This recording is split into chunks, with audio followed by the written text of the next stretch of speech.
El arroz es en la República Dominicana el principal elemento de la dieta. Sí, así es. En nuestras casas, cuando no hay arroz en el almuerzo, es como si la gente no hubiese comido. Mucha gente dice eso. Sí, dice eso. Siento que no he comido. Que no he comido. Entonces, sale en los medios nacionales esta semana que el país tiene un excedente de arroz de 700.000 quintales y que a ese excedente se le está buscando mercados, sobre todo en las islas caribeñas. La producción 21-22 fue de 14.4 millones de quintales de arroz. Es decir, que ha sido una buena cosecha. Y detrás del arroz, yo diría, hay toda una cultura productiva relacionada no solamente con la parte de la producción agrícola, sino también, y esto es muy importante, la parte agroindustrial.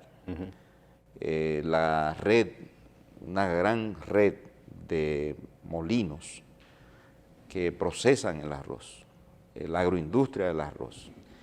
Y esta red de molinos también participa no solamente en el financiamiento de los productores arroceros, también participa en la comercialización del arroz, en la asistencia técnica a los productores. Y hay que decir que el Ministerio de Agricultura ha logrado grandes avances en materia de mejoramiento de variedades más productivas. Quizá la parte que tiene más déficit en materia arrocera es la relativa al uso del agua. Se pierde mucha agua. Sí, mucha agua, ¿no? Porque es es por inundación. Por gravedad. Cuando hay países, inclusive los mismos israelíes han venido aquí a tratar de enseñar que se puede producir arroz por goteo. Por goteo. Con riego por goteo. Y eso sería para un país que tiene problemas con el agua, déficit de agua, yo creo que sería una gran contribución. Ese es el producto agrícola que más agua requiere, ¿verdad que sí? No hay otro, creo que no hay otro, ¿verdad? Es el más. Sí. Pero el sistema de riego, ahí es el atraso que tenemos. Claro, hay que mejorarlo. Hay que mejorarlo sustancialmente. Ojalá se pudiera hacer riego por goteo en el agua, en el uso del agua. Yo recuerdo que cuando yo era profesor de economía, el tema del consumo per cápita de arroz, estábamos en los primeros lugares del mundo, solo superado por algunos países asiáticos. China, por ejemplo. Como Vietnam también. Sí. Vietnam son grandes consumidores de arroz. Pero aquí somos grandes consumidores, somos de los primeros consumidores de mayor consumo per cápita, es decir, para el consumo per cápita lo que se hace es que se divide la producción, el consumo de arroz dividido entre la población. Exacto, exactamente. Entonces nos da el consumo per cápita. Y recuerdo que el consumo, los cálculos en aquella ocasión eran enormes. Estábamos en los primeros 5 lugares del mundo. Exacto. Entonces, lo cual indica que el arroz tiene una importancia económica y política. Es como decirle a los europeos, no consuman trigo, ¿verdad? O a los mexicanos que no consuman harina de maíz. Y exactamente. ¿Tú ves? Efectivamente. Entonces, qué bien, porque la seguridad alimentaria es fundamental. Y el arroz es nuestro principal alimento. Hay 3 elementos que hay que darle seguimiento en esta crisis internacional, que son En primer lugar, los precios de los combustibles que el gobierno está destinando. Ha disminuido un poco el subsidio porque ha bajado un poco el petróleo, pero llegó a destinar hasta 1.800 millones de pesos en una semana. En una semana. Ahora, vimos la noticia al inicio del programa, esta semana, que se inició este sábado, se va a destinar 550 millones de pesos. Pero el segundo elemento, además de los combustibles, son los alimentos de la dieta básica. Y el número 1, el arroz. Arroz, Arroz, el 2, el pollo. El pollo, la habichuela. La habichuela, los víveres. Los víveres, en sentido general. Los espaguetis, en fin. Bueno, eso es básico. También eso es muy importante. Está la leche, que no la mencionamos. Que en la dieta, en la mesa de los dominicanos, esos productos lleguen a un precio razonable. Creo que eso lo entiende el gobierno. Y el tercer elemento, la tarifa eléctrica. Por eso yo siempre consideré contradictorio que el gobierno que está destinando tantos recursos, hay una frase, el gobierno está a subsidiazo limpio. Y a subsidiazo limpio porque el efecto, la explosión inflacionaria que hay en el mundo, solo se puede enfrentar con subsidios, lo cual rompe con las políticas neoliberales. Sí, pero que son contrarias a que son contrarias. Más subsidio. Bien el subsidio entraría dentro de las políticas keynesianas, de que intervención del Estado para llenar esos vacíos que deja todo el mecanismo del mercado. Y para incentivar el consumo. Exactamente. Pero mientras se estaba aplicando políticas keynesianas en los combustibles, se estaban aplicando políticas neoliberales en la tarifa eléctrica. Así que por eso fue el desmonte. Es decir, desmontar los subsidios no luce razonable ni lógico en un escenario internacional como el actual. Si estamos en subsidio, estamos enfrentando los problemas, porque ¿qué son los subsidios? Son ayudas especiales del gobierno, ¿verdad? Inversiones que hace gasto del gobierno para llenar esos vacíos que deja el mercado, pero por la situación internacional, pero también hay que subsidiar la tarifa eléctrica. Es decir, la única manera de mitigar los efectos terribles de la inflación importada, ¿no? ¿Qué es mitigar? Suavizar, sí, calmar, que es lo único que podemos hacer. A propósito del subsidio eléctrico, estuve chequeando unas estadísticas de a cuánto equivalía el acumulado del déficit energético en la República Dominicana 2016-2020. Esa cifra anda por los 4.368 millones de dólares. Mensualmente eso equivale a 874 millones de dólares, que multiplicado a la tasa de... Un dineral. Es un dineral.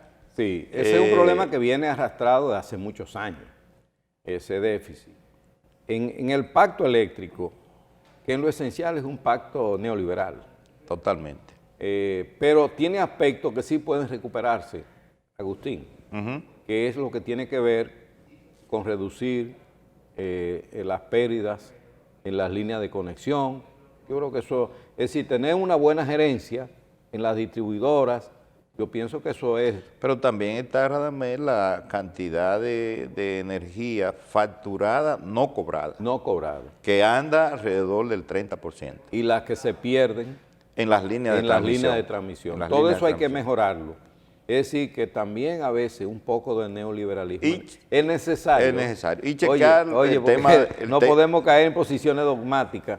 A veces esa parte que tiene que ver con una buena gerencia en el sector eléctrico es fundamental también. Lo que no podemos caer en aumentar la tarifa de manera escalonada en este escenario internacional. Exactamente. Actual. Pero está también, Radamés, el tema de las nóminas, porque en algunas de esas EDES hay nóminas abultadas, muy abultadas.